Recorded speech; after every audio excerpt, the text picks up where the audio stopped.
রাখাল ও ছোট পরী। চারিদিকে পাহাড় ঘেরা উপত্যকার মাঝে ছিল অপূর্ব সুন্দর এক সরোবর। সেই সরোবরের তীরে প্রতি বছর গ্রীষ্মকালে বেড়াতে আসতো 7 পরী। তারা 7 বোন। তারা ডানাগুলো একটা গাছের তলায় রেখে জলে আনন্দ করে বেড়ায়। জনশূন্য চারপাশ। ঠিক 7 দিন ধরে আনন্দ করে আবার ডানাগুলো পরে উড়ে যায় তাদের নিজের দেশে।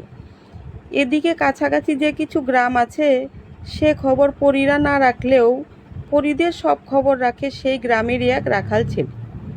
সে গরু চড়ায়, বাঁশি বাজায় আর দূর থেকে দেখতে থাকে পরীদের কাণ্ড কারখানা। এক সময় সবচেয়ে ছোট পরীটিকে তার খুব ভালো লেগে যায়। কি অপরূপ মিষ্টি চেহারা! ওকে দেখলেই রাখালের বাঁশিতে বেজে ওঠে স্বর্গীয় সব সুর। দূর থেকে পরীরা তা শোনে আর অবাক হয়ে ভাবে, এমন সুন্দর সুর কে বাজায়? এ সুর তো তাদের দেশের পাখিদেরও অজানা। তারা মুগ্ধ হয়ে শোনে, কিন্তু রাখাল থাকে আড়ালে, তাকে কেউ দেখতে পায় না। একবার হলো কি, রাখালের মাথায় একটি দুষ্ট বুদ্ধি জাগলো। পরীরা যখন স্নান করতে ব্যস্ত, সে চুপি চুপি এসে সবচেয়ে ছোট পরীর ডানা জোড়া নিয়ে সে লুকিয়ে রেখে দিল গাছের ফোকরে। 7 দিন পরে পরীদের যাওয়ার সময় হলে দেখা গেল তাদের ছোট বোনের ডানা জোড়া নেই। অনেক খোঁজাখুঁজির পরেও তারা ডানা জোড়া পেল না। এদিকে বাবার হুকুম, 1 সপ্তাহের বেশি থাকা চলবে না। কি করবে ভেবে না পেয়ে সবচেয়ে ছোট পরীকে বলল, উপায় নেই রে বোন, আমাদের যেতেই হবে।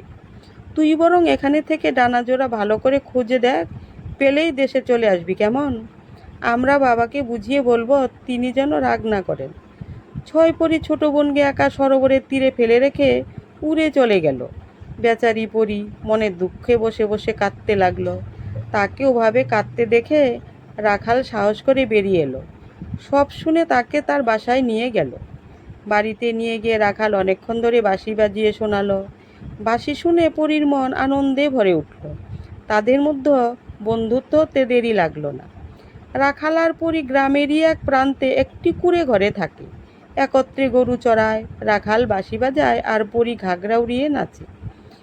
এটা দেখে গ্রামের লোকেরা ঠিক করলো এদের বিয়ে দেওয়া উচিত।